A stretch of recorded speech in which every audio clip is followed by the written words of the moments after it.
Earlier today, during a Senate hearing on gun control, Senator Ted Cruz summed it up like this. Take a look. Every time there's a shooting, we play this ridiculous theater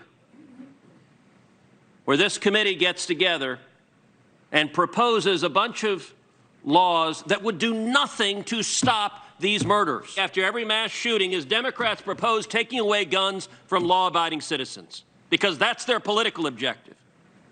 But what they propose, not only does it not reduce crime, it makes it worse. I agree it's a time for actions. And by the way, I don't apologize for thoughts or prayers. I will lift up in prayer people who are hurting, and I believe in the power of prayer. And the contempt of Democrats for prayers is an odd sociological thing.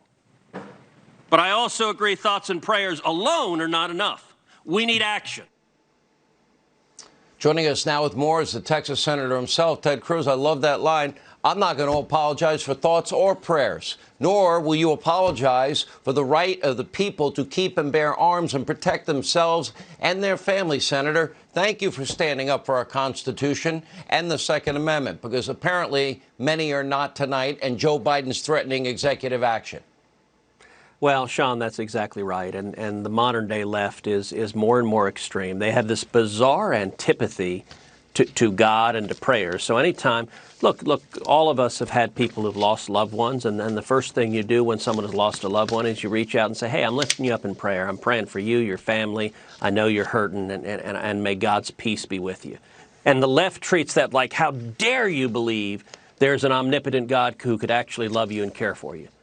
But more broadly than that, we see this cynical pattern whenever there is a mass murder. And I got to say, we have had way too many of these mass murders. Look, I've represented Texas in the Senate for 9 years now.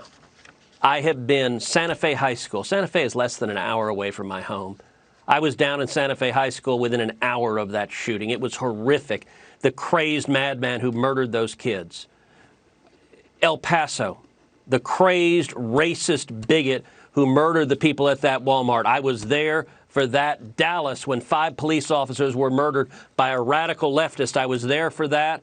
And I got to tell you, Sutherland Springs, the worst church shooting in U.S. history, small town outside of San Antonio. I was there the day after the shooting.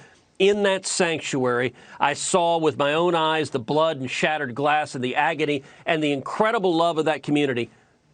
There have been too damn many of these, and we need to stop them. But the Democrats' proposal every time is always the same, which is take away guns from law-abiding citizens. That is their political agenda every single day. It doesn't work. It doesn't reduce crime.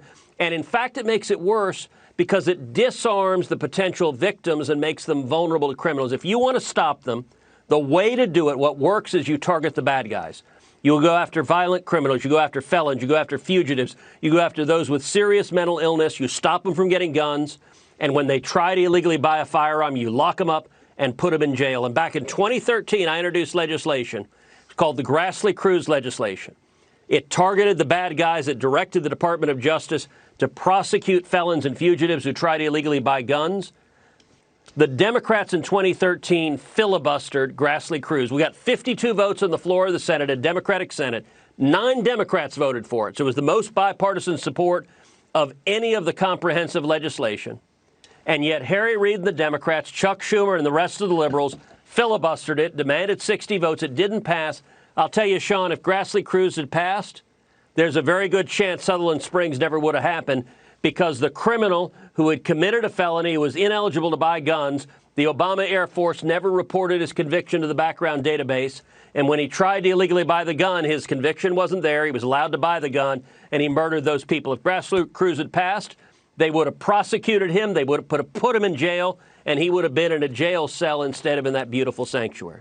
Aren't these the same Democrats all summer long when we were watching bricks and rocks and bottles and frozen water bottles and Molotov cocktails and nearly 3,000 cops injured, 30 people killed?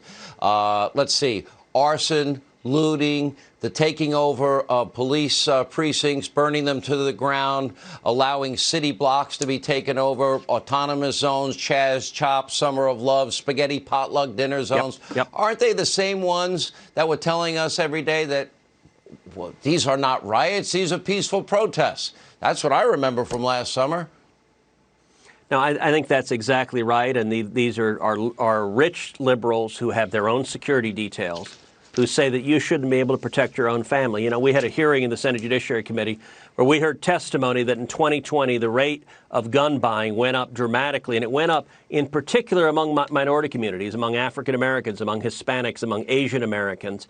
And one of the questions I asked at the hearing, I said, look, how much did the riots of 2020, the Antifa, the Black Lives Matter riots that were burning our cities, that were looting stores, that were murdering police officers, how much did that contribute? And I'll tell you, the witness testimony was quite a bit.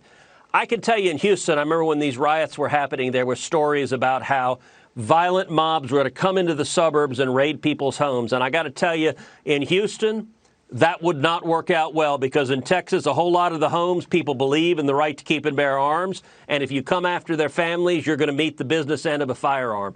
And that is a fundamental right protected in the Bill of Rights. Do you know every year, Sean, firearms are used in a defensive situation to stop a criminal about 1 million times a year. And the Democrats, they want to take that away, which endangers you and your family, and they oppose targeting the bad guys and the criminals. You want to stop this gun violence? Go after the bad guys. That's what works, and protect the Second Amendment. It's amazing how Joe Biden thinks he can bypass Congress again. We'll be following that. Constitutionally, he doesn't have the authority. Senator, great job today. Thank you.